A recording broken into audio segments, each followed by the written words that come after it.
इसीलिए तो मैं तुम्हें इस महल में लेकर आया हूँ। युवराज के आदमी मुझे ढूंढते होंगे, वो मुझे ढूंढ ही लेंगे और फिर आपको माफी नहीं मिलेगी। अभी तो तुम्हारे युवराज पर ही माफी मांगने की नौबत आने वाली है, और वो खुशखबरी मैं तुम्हें जल्द ही लाकर दूंगा, जब महाराज हमारे युवराज को दंड देंगे तब। पिताश्री, आपने हमें बुलाया, हमें बहुत आनंद हुआ। पिताश्री, हमें बहुत कुछ कहना है, बहुत कुछ बताना है। जो कहना है वो पूछताछ के वक्त कहिए, लेकिन आपको पूछताछ के लिए तैयार रहना होगा। पिताश्री,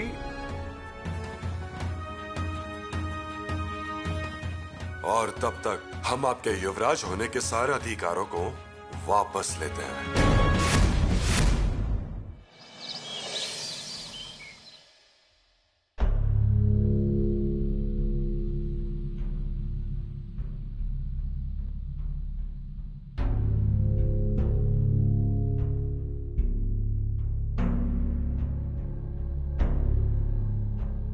महाराज,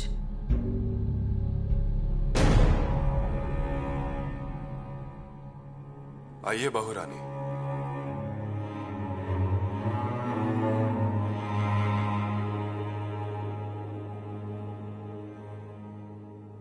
कहिए। बस ऐसे ही आए थे हम। अच्छा किया। हर बार काम के सिलसिले में ही आना चाहिए, ऐसा नहीं है।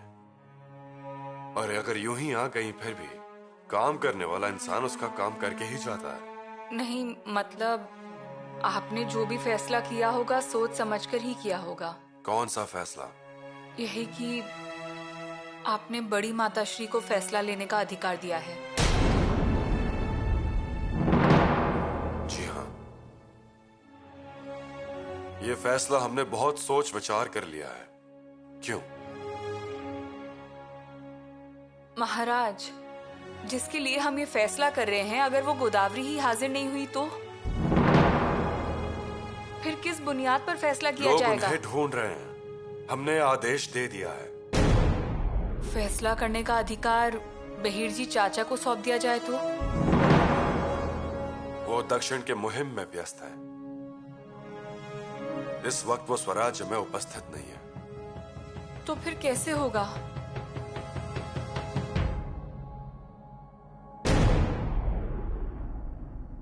क्या आप डर गई हैं?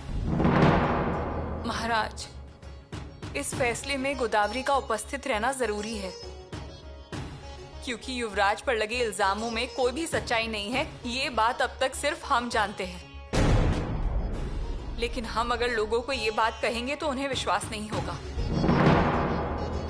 क्योंकि उन्हें हमारे अंदर की एक कुल मुख्तियार नहीं दिखेगी, दिखेगी तो सिर्फ एक पत्नी। देखिए बहुरानी, माफ कीजिए महाराज, हम रानी माँ की समाधि पर चढ़े फूलों की शपथ लेते हैं, हमारे युवराज निर्दोष है। मतलब आप शंभू राजा का पक्ष रखने के लिए यहाँ पर आए हैं? नहीं महाराज, हम सच बता रहे हैं। बहुरानी,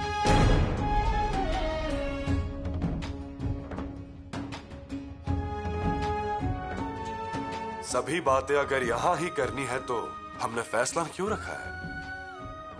सच झूठ जो कुछ भी होगा वो दरबार में होने दीजिए। महाराज, बहुरानी, शंभू राजा हमारे पुत्र हैं, हमें भी बेचैनी हो रही है, लेकिन फिर भी इस बात का फैसला प्रजा के सामने ही होगा, इसमें कोई भी संदेह नहीं। दूसरी बात, शंभू राजा हमारे पुत्र हैं, इसलिए हमें वो हमेशा निर्दोष दिखेंगे। सभी माता पिता को ऐसा ही लगता है। अब तो सब जगह यही भावना है। प्रशंसा करनी है तो सिर्फ खुद के बेटे की, मीठी मीठी बातें सिर्फ खुद के बच्चे की करनी है, पर यहां नहीं। रायगढ़ पर इन सब बातों के लिए कोई जगह नहीं है।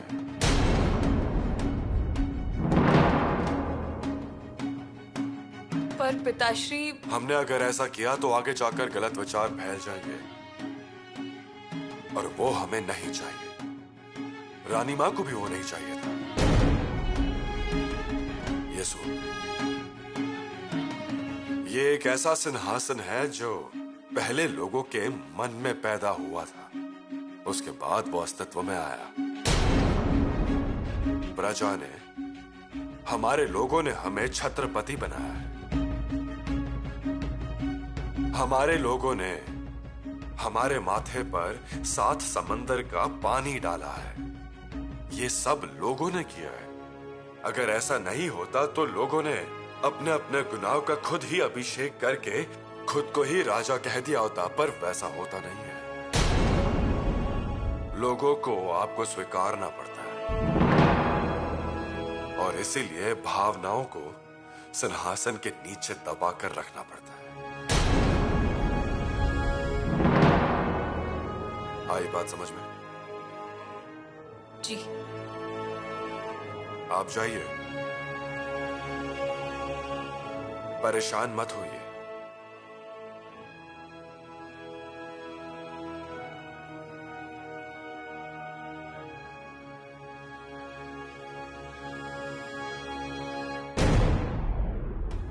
गोदावरी सही सलामत है कि नहीं, ये बात आपके मन को चुभ रही है। सही कहा ना? देखते हैं क्या होता है। चिंता मत कीजिए।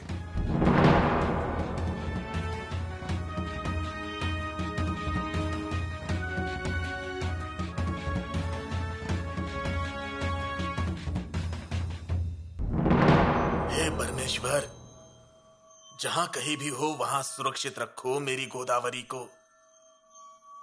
नींद नहीं आ रही है, नजरों के सामने वही आती है। देखो, तुम ही पर विश्वास है। अगर मैंने कोई पुण्य किया हो तो अच्छी खबर सुना दो परमेश्वर। ससुर जी, ससुर जी, ससुर जी, खुशखबरी है। क्या? हाँ। गोदावरी मिल गई? अरे नहीं, वो कहते हैं ना ससुर जी कि अंधा इंसान एक आंख मांगता है और भगवान 2 आंखें देते हैं। वैसे ही हुआ है। मतलब युवराज जी को सजा होगी। उन्हें जिंदगी भर याद रहेगा, ऐसा सबक मिलेगा। कौन सिखाएगा उन्हें सबक? बड़ी महारानी जी, वो करने वाली है फैसला। बड़ी महारानी जी? अब आप देखिए, युवराज जी को सजा होकर रहेगी। किस बिना पर वो युवराज को सजा देंगी? वो तो उनकी माता है। माताश्री है, पर सौतेली। तो क्या हुआ? वो गलती थोड़ी ही करेंगी। ससुर जी, वो गलत बर्ताव नहीं करेंगी, पर हम उन्हें वैसा करने के लिए मजबूर कर देंगे। खुद के बेटे के लिए अगर थोड़ा प्यार उमड़ भी पड़ा तो सौतेलापन उमड़ कर आ ही जाता है, बस। और फिर तभी हमें अपना काम करना है। लेकिन वो करेगा कौन? आप। आप बड़ी महारानी साहिबा से जाकर मिल लीजिए। वहां पर जाइए, गोदावरी जी के बारे में मीठी मीठी बातें कीजिए, थोड़ा सा रोइए और फिर अपने कपड़ों से उन आंसुओं को पोंछ दीजिए। वो कहते हैं ना ससुर जी, स्त्री के सामने वाले की आंखों में थोड़े से भी आंसू नजर आए तो उनका कलेजा पिघल जाता है। हाँ। आप पागलों की तरह बात कर रहे हैं जमाई राजा। उल्टा बड़ी महारानी जी शंभू राजा से बहुत प्यार करती हैं। ऐसा आपको लगता है, इसका मतलब ससुर जी आप जरूर भ्रम में हो। हाँ। मैं भ्रम में नहीं हूँ, मैं भ्रमिष्ट हो गया हूँ। जमाए राजा, न्याय होगा, फैसला होगा, मुझे उससे कोई लेना देना नहीं है। मुझे मेरी गोदावरी चाहिए। वो कहाँ है? अरे यहाँ पर युवराज जी अपराधी साबित हो रहे हैं, ये आपको जरूरी नहीं लगता है क्या ससुर जी? वो दोषी ठहराए जाए या ना ठहराए जाए, मुझे फर्क नहीं पड़ता। मुझे मेरी गोदावरी चाहिए, वो मिल जाए बस। अरे वो मिल जाएगी। एक बार युवराज जी के अपराधी साबित होने की बातें रायगढ़ में फैल गई ना, फिर गोदावरी जी भागकर वापस आ जाएंगी। और कहाँ जाएंगी वो? परमेश्वर, मुझे गोदावरी चाहिए, मेरी गोदा। मुझे मेरी गोदा जी जितनी जरूरी है उससे ज्यादा इस समय पर युवराज जी का फैसला मेरे लिए बहुत जरूरी है।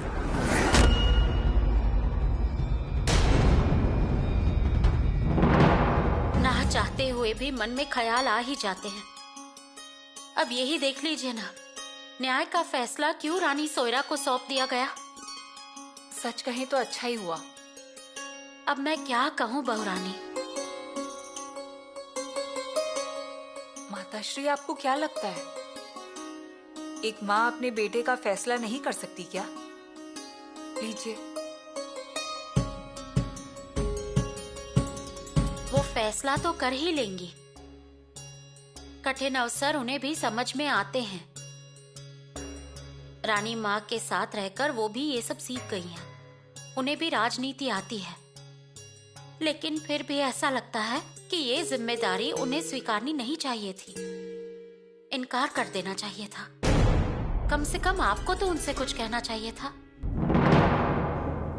माताश्री, हम क्या कह सकते हैं महाराज के सामने? वो जो भी हो, बोलना तो चाहिए था। पर आप क्यों इतनी डरी हुई हैं? हम डरे हुए हैं मतलब क्या माताश्री? वो जितना प्यार करने वाली है उतनी ही कठोर भी है। दिल में कुछ नहीं रखती, फौरन बोल देती हैं। थोड़ा रुकना चाहिए, सोचकर बोलना चाहिए, शांत रहना चाहिए। वो नहीं होता उनसे, और ये फैसला शांति से करने वाला ही है। कल अगर कुछ गलत शब्द मुंह से निकल गए तो उन्हें सौतेलेपन का दाग लग जाएगा, और राजकुमार शंभू को भी बुरा लग जाएगा। माताश्री, ऐसा कुछ नहीं होगा। सौतेलेपन की भावना युवराज के मन में कभी आई ही नहीं। कभी आने भी मत देना। ये जिम्मेदारी आपकी है। बिल्कुल माताश्री, हमने खाना पुरसने के लिए कह दिया है। आज हम आपके साथ खाना खाएंगे। हमसे उम्मीद मत रखिएगा। आप खाना खा लीजिए। पर हम आपके साथ ही खाना खाएंगे। फैसला होने तक हम खाने का एक निवाला भी नहीं खाएंगे। माताश्री, ये हमारा दृढ़ निश्चय है। माताश्री, हमारी बात सुनिए। ये सब कुछ सब लोगों की मर्जी के अनुसार हो रहा है। हमें हमारी मर्जी के अनुसार भी करने दीजिए। लेकिन आपकी तबीयत खराब हो जाएगी। फिक्र मत कीजिए। हमारे बेटे अंगारों पर चल रहे हैं। हम पानी में खड़े रहकर क्या करेंगे? हे जगदीश्वर, संभाल लीजिएगा।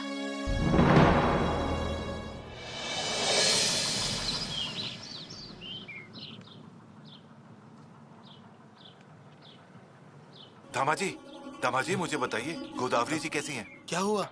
अरे महाराज जी के जासूस सब जगह फैल चुके हैं। सब जगह कड़ा पहरा लगा दिया है। खेत खलियान घाटियों में सब जगह घूम रहे हैं। तो फिर? हाँ, अरे किसी भी वक्त हम तक पहुंच जाएंगे। अजी छोड़िए, हम तक कोई भी पहुंच नहीं सकता। हाँ?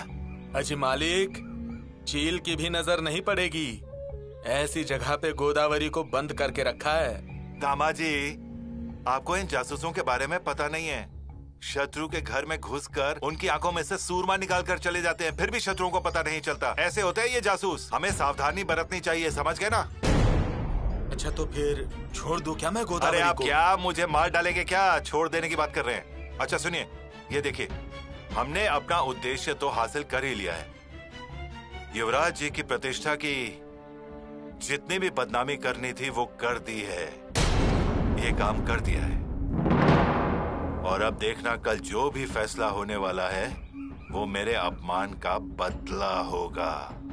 दामाजी, युवराज जी के चरित्र पर ऐसा कीचड़ फेंका है ना कि बड़े बड़े लोग निकल नहीं सकते हैं। ऐसी व्यवस्था करके रखी है। तो अभी गोदावरी को रखकर क्या करना है? फिर खत्म कर दीजिए। खत्म कर दें? खत्म मतलब बांस नहीं रहेगा और बांसुरी भी नहीं बजेगी।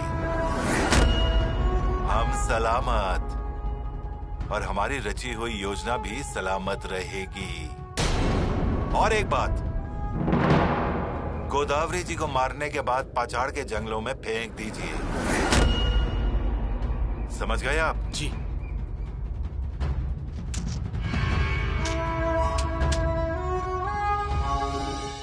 गोदा, बेटी अब आ जाओ, संध्या का समय हो गया है। गोदा किधर हो तुम?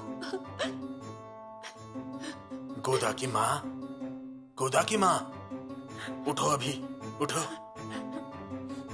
बस रोते मत रहो। लो, पानी पी लो। नहीं चाहिए, सच्ची कुछ नहीं चाहिए। अरे अब पूजा करनी है, चलो। उठ के क्या करूं? बार बार बेटी की याद आ रही है। सही है, लेकिन मन मानने को ही तैयार नहीं है कि बेटी घर पे नहीं है। ऐसा लगता है अब फूलों से भरी टोकरियां लेकर आएगी। ऐसा लगता है उसके पायलों की आवाज गूंजेगी। ऐसा लगता है जैसे अभी सामने आ जाएगी और कहेगी, माँ मुझे भूख लगी है, आलू वड़ी बना दीजिए। कावेरी, कैसी होगी वो? किस हाल में होगी वो?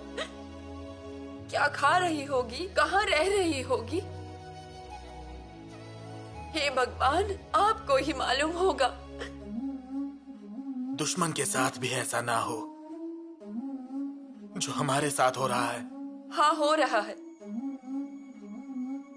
जिंदगी में कभी किसी के बारे में गलत नहीं सोची और ये हमारे साथ ही हो रहा है।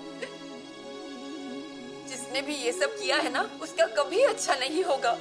भगवान जी उन्हें देख लेंगे। मेरे सोने की बेटी को कैद करके रखा है, उसका कभी अच्छा नहीं होगा, देख लीजिए। तुम शांत रहो जरा, तुम ऐसे रोते मत बैठो बस। और अब न्यायदान होने वाला है।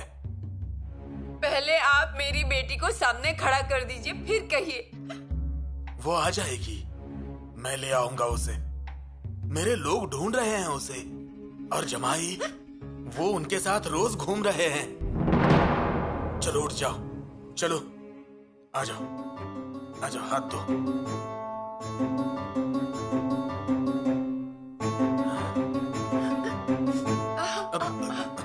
बैठो बैठो बैठो। देखा, खाना पीना छोड़ दिया ना? बदन में जान नहीं है तुम्हारे। रुको, मैं गुड़ और पानी लाता हूँ, वो ले लो। हाँ, मुझे कह रहे हैं ले लो, मुझे खाने को कह रहे हैं, पर आपने कुछ खाया क्या? सच कहिए।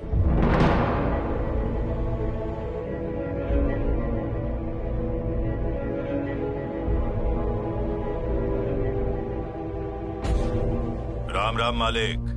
गोदावरी को खत्म कर देना है। जी। और मोहरें मिलेंगी, डरना नहीं। किसी भी चीज के बारे में मत सोचना। अरे हम क्यों डर कर आगे पीछे देखेंगे? यही तो हमारा काम है। मार बोले तो मार देते हैं और तोड़ बोले तो तोड़ देते हैं। गोदावरी को मारने के बाद उसे सावधानी से पाचड़ के खेतों में फेंक देना है। जी। पाचड़ के महल के पीछे शंभू राजा कभी कभी आराम के लिए आते हैं। जी। उसी महल के पास में फेंक दो। जी। ये लो भंडारा और शपथ लो। पकड़ा जाऊं तो जान दे दूंगा, लेकिन नाम किसी का नहीं बताऊंगा। मालिक, ये लीजिए, मैंने कसम खा ली है। अब मैं गद्दारी नहीं करूंगा। जाओ, अब वक्त मत गवाओ। जी।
हमारे घोड़े को बगीचे से बाहर निकाला? नहीं युवराज।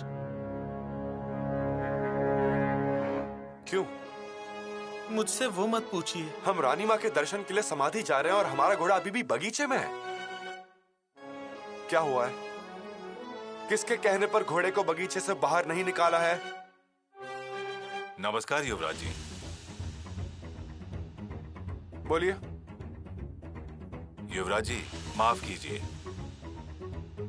माफ कीजिए? ना आपसे कोई अपराध हुआ है, ना हमने आपसे कुछ कहा है, फिर माफी किस बात की? युवराज जी आपको किले से नीचे उतरने की अनुमति नहीं है।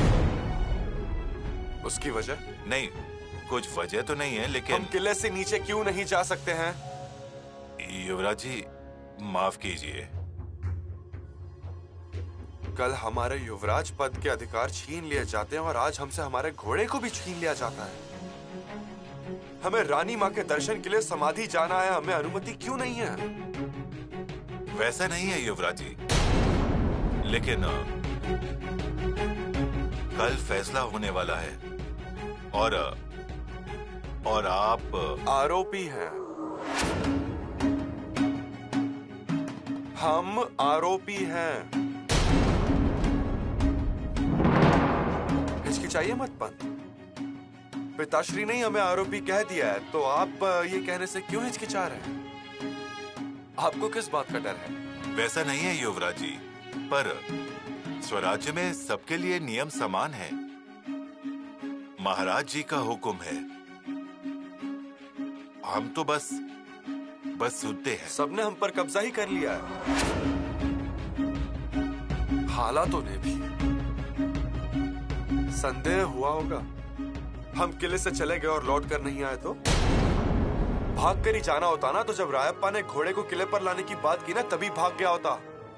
पर वो हमारे खून में नहीं है। हम निर्दोष हैं और ये हमें मालूम है, बहुत अच्छे से मालूम है। कीजिए, आप आदेश का पालन कीजिए पंत। नहीं जाएंगे हम हमारी रानी माँ की समाधि के दर्शन के लिए।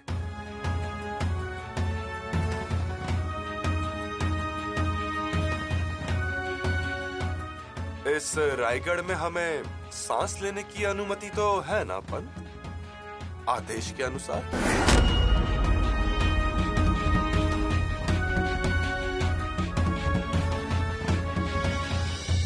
दामाजी दामाजी, अरे मुझे लग रहा है कि ढोल नगाड़े बजाइए। ऐसा लग रहा है 12 ढोल से पूरा बाजार भर दूं। ऐसा लग रहा है कि हम नृत्य करें। अरे केदार जी जरा रुकिए। अजी वो हंसाबाई कलावंत जो है वो नाचेगी ना आपके सामने। अरे पर उनके आने तक मैं क्या करूं? क्या करूं? मुझसे तो रुका ही नहीं जा रहा। कल परसों तक नींद ही नहीं आ रही थी, परेशान हो गया था मैं। मैंने कहा चूल्हा तो जला दिया है हमने, आग भी लगा दी और पकाने के लिए भी रख दिया है, पर ये सब कुछ बिखर गया तो? पर कुछ नहीं बिगड़ेगा, कुछ नहीं बिगड़ा दामाजी। महाराज जी के जासूस हम तक पहुंचने से पहले गोदावरी जी को खत्म कर दिया है हमने। बहुत बुरा लगा, पाप हुआ मेरे हाथों से। कैसा पाप हो गया है? हाँ? यहाँ अगर मेरी जान चली जाती तो वो ठीक होता क्या? आपको ठीक लगता क्या? लेकिन वो बहुत अच्छी थी। ये बात तो सच है, अच्छी थी वो, सर्वगुण संपन्न थी। क्या है ना दामाजी, सोने की चूड़ी अगर होगी तो कोई कलेजे में तो मड़कर नहीं लेता ना। लेकिन हमारे हाथों बहुत बड़ा पाप हुआ है। हे दामाजी, अरे ये गोदावरी जी का मुंह बंद कर दिया इसलिए हम बच गए। अब हमारे कामों में कोई दखल अंदाजी नहीं करेगा। वो तो है। दामाजी अब फैसला हो जाने दीजिए। ये केदार जी किसी से डरता नहीं है। अब मेरे लिए चारों रास्ते नहीं नहीं नहीं, चारों नहीं युवराज, अब ये केदार जी के लिए 12 रास्ते खुल जाते हैं। अरे दामाजी, ये क्या किया मैंने?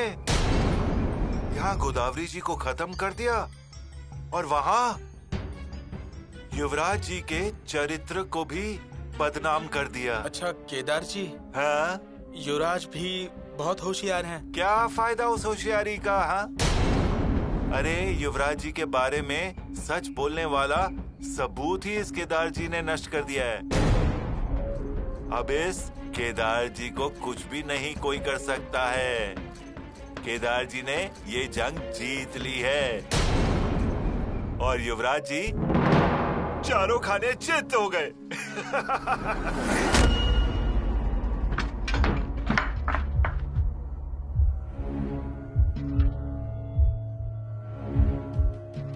अरे यहाँ पे तो कोई भी नहीं है। खबर पक्की है।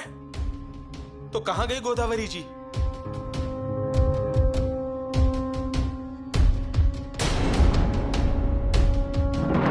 बूंद, जोता जी, यानी गोदावरी जी को मार दिया। हम देर से पहुंच गए हैं। यहाँ छीना झपटी हुई है। यहाँ रुक के कोई फायदा नहीं है। चलो युवराज को बताते हैं। चलो। सारे आदेश हमारे खिलाफ होते हैं। जो हुक्म निकलता है वो हमारे विरोध में होता है। समर्थी लोगों के सारे दरवाजे बंद हो जाते हैं। घोड़े को बगीचे में रखकर हमारी आजादी भी छीन ली है। क्या हो रहा है? युवराज सुनिए, शांत हो जाइए। आप भी हमें शांत कीजिए। हमें ही चुप रहने के लिए कहिए। क्या हुआ है? किस बात का गुस्सा है आपको? हम जो कह रहे हैं एक बार सुन तो लीजिए। सुनते तो हैं, सब कुछ सुन ही रहे हैं, पर उसका परिणाम उल्टा ही हो रहा है।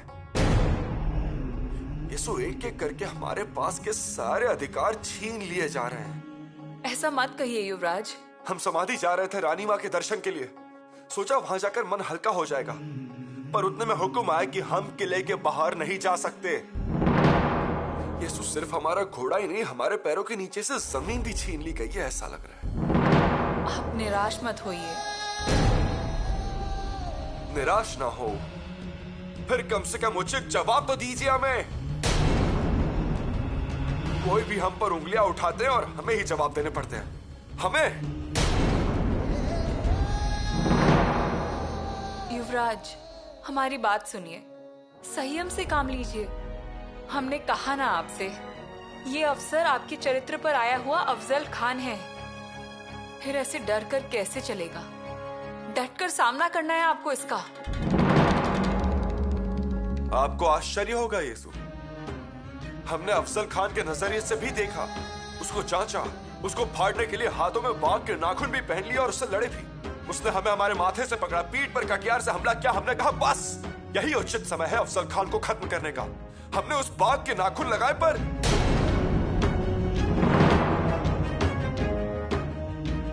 यीशु इस अफजल खान को उंगलियां ही नहीं, फिर उस बाघ के नाखून कहां लगाए? युवराज, शांत हो जाइए। शांत हो जाऊं? कैसे? कहां शांत हो जाऊं यीशु? वो जगह तो दिखाइए। जगदीश्वर के मंदिर में अभिषेक कीजिए। हमारे भगवान उस महादेव के सामने शांत हो जाएंगे।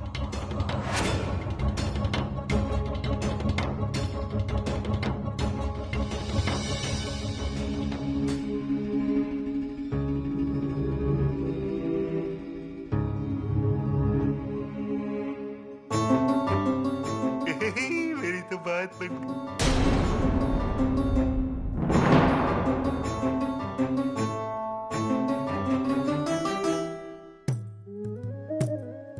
जमाए राजा, आप ही का इंतजार कर रहा था। मिल गई गोदावरी? नहीं। हे जगदीश्वर, कैसे मिलेगी? कैसे मिलेगी? ये ऐसे हाथ पर हाथ रखकर अपने आंसू पोंछते रहेंगे तो फिर कुछ हासिल होगा क्या? जमाई बाबू, ऐसे मत बोलिए। तो फिर क्या बोलूं सासू माँ जी, क्या बोलूं बताइए? चलो मान लिया गोदावरी जी मेरी पत्नी है, पर आपकी बेटी भी तो है। पर आपको उसकी फिक्र है? मैं ही अकेला घूम रहा हूँ बस, और मेरे पैरों में छाले पड़ गए हैं, चप्पलें घिस गई हैं। अरे, आप जो कर रहे हैं वो दिख रहा है। आपकी जान जा रही है गोदा के लिए। मेरे अकेले का होकर क्या फायदा है? आप बाहर निकलिए। पर ससुर जी तो हाथ पर हाथ रखकर बैठ गए हैं। ऐसा करके कुछ होगा क्या? मैं तो एक औरत हूँ, मैं कहाँ जाऊँ? अरे किले पर जाइए, महाराज जी के महल का दरवाजा खटखटाइए। महारानी सोयरा रानी साहिबा उन्हें जगाइए और कहिए उनसे कि भेजिए आपके जासूसों को और ढूंढ के निकालिए सारे गांव, जंगलों में से उन्हें ढूंढ कर निकालिए। आपका क्या कहना है ससुर जी? हाँ सही है। हाँ। अरे महाराज जी का इतना बड़ा गुप्तचर विभाग है, उनसे कहिए ढूंढ निकालिए मेरी बेटी को। मेरी बेटी को मेरे सामने लेकर खड़ा कीजिए। और सासू माँ जी उनसे ये भी कह दीजिए, फैसला होने से पहले मेरी बेटी को मेरे घर पर लाकर छोड़िए, नहीं तो रायगढ़ के द्वार पर मैं अपना सिर पटक दूंगी। ऐसा कहूँ? हाँ, तो फिर हमारे हाथों में और क्या बचा है सासू माँ जी? अरे हमारी गोदावरी जी हमें फिर से मिल जाने से मतलब है, और गोदावरी मिल गई तो मैं तुरंत उन्हें यहाँ से लेकर चला जाऊंगा। पीछे मुड़कर नहीं देखूंगा मैं। सब शौक खत्म हो गए हैं। देखा इनका प्यार। जमाई बाबू, हाँ? रोइए मत, आ जाएगी गोदावरी। आपके मुंह में घी शक्कर सासू माँ जी। गोदा जी कहाँ पर हो आप? जल्दी से आ जाइए। चलिए चलिए केदार जी, यहाँ पर बैठ के कुछ होने वाला नहीं है। अब चौखट के बाहर जाता हूँ और ढूंढ के लेकर आता हूँ उन्हें। मैं चला।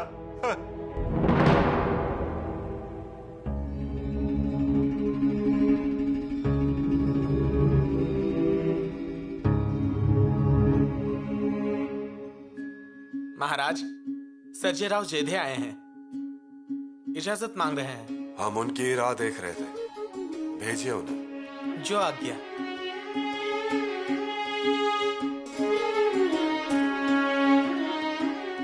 प्रणाम महाराज।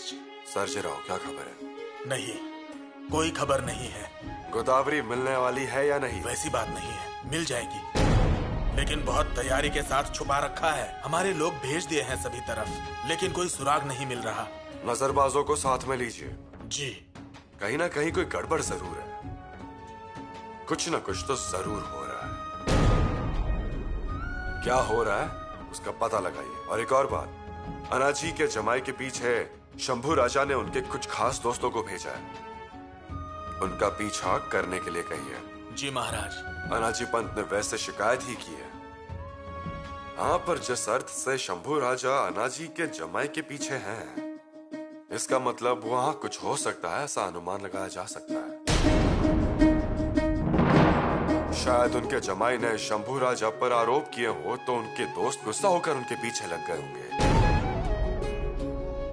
2 आदमियों को उनके जमाई के पीछे भेज दीजिए। जी महाराज। कल फैसले का दिन है, किसी भी हालत में गोदावरी दरबार में हाजिर होनी चाहिए। हमारे लोगों ने गांव, पहाड़, खाई हर जगह ढूंढ लिया है, फिर भी और नजरबाजों को साथ में रखता हूँ। और समय व्यर्थ मत कीजिए, जाइए। प्रणाम महाराज। युवरागी, ज्योतिया जी मिलने की इजाजत मांग रहे हैं। उन्हें बुला लीजिए। जी।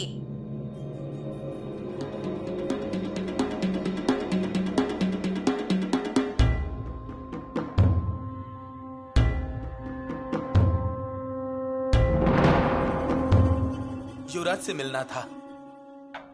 युवराज महल में नहीं है, लेकिन अगर उनके लिए कोई संदेश है तो हमें बता दीजिए।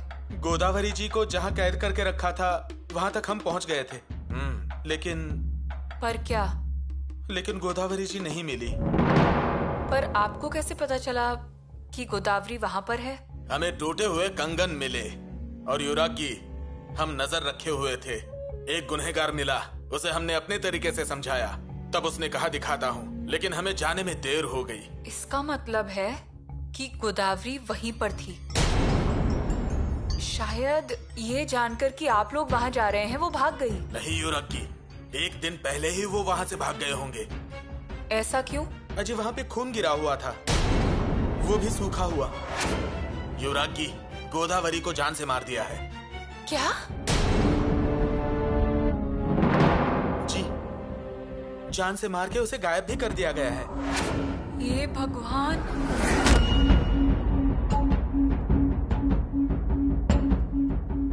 की रात ही तो आखिरी रात थी। अगर गोदावरी ने न्याय कक्ष में सच बता दिया होता तो युवराज सबके सामने निर्दोष साबित हो जाते। पर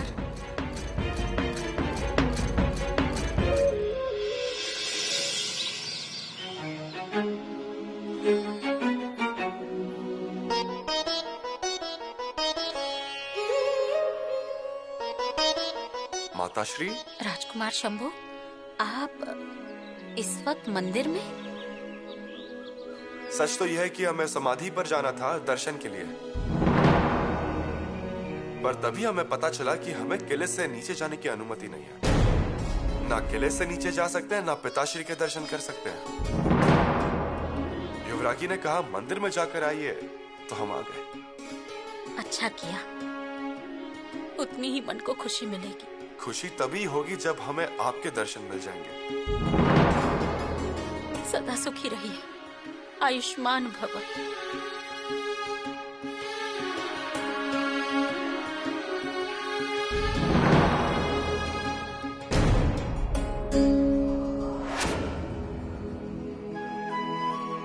ऐसा मत कीजिए माताश्री, न्याय आसन पर आप कल बैठने वाली हैं। आज तो हमारी माताश्री है ना, आज आप जो भी आशीर्वाद देंगी वो मंजूर है, और कल जो फैसला सुनाएंगी वो भी, दोनों ही सर आंखों पर। सुखी भव।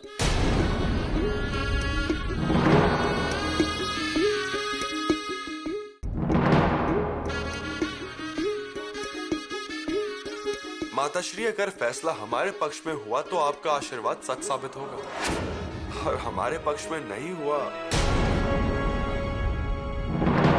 तो भी आशीर्वाद पर उंगलियां कौन उठाएगा? आपके मां होने पर कोई बाधा नहीं आएगी। माताश्री, कल फैसला करते वक्त हमारे पास पुत्र की नजरों से नहीं, बल्कि एक आरोपी के नजरिए से देखने की शक्ति श्री जगदीश्वर दे आपको।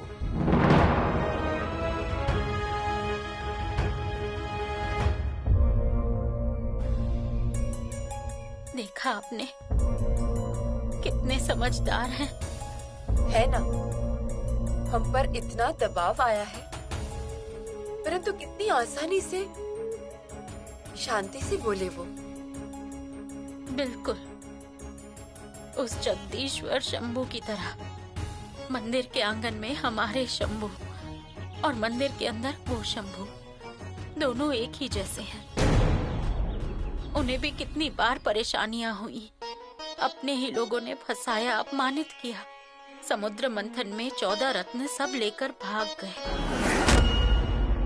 किसी को अमृत मिला तो किसी को लक्ष्मी, किसी को पारिजात तो किसी को कौस्तुभ, पर शंभू महादेव के हिस्से में आया विष, हलाहल।